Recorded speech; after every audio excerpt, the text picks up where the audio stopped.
స్కూల్కి పోతావా నువ్వు? ఎందుకురా? పోవా? మరి ఎక్కడుంటావు? ఇంట్లోనే ఉంటావా? స్కూల్లో ఏబిసిడి చెప్తారు, పోవాలి. ఎందుకురా? కశ్యప్ కూడా పోతాడు.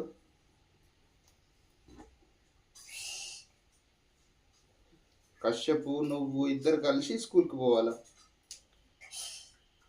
మొన్న నీకు స్కూల్ ఎట్లుంటుందో చూపించిన కదా, పిల్లలందరూ ఎట్లా మంచిగా ఆడుకుంటున్నారు అక్కడ.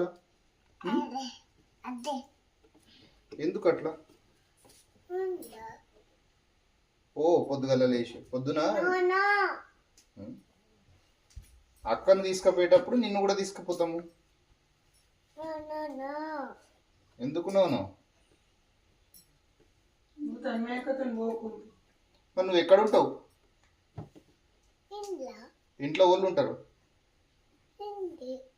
ఇంట్లో వాళ్ళు ఉంటారు నీతోటి. ఎవరి దగ్గర ఉంటావు నువ్వు? యోగి. నువ్వు ఒక్కోనివేనా? యోగి దగ్గరనే ఉంటాడు అంతేనా?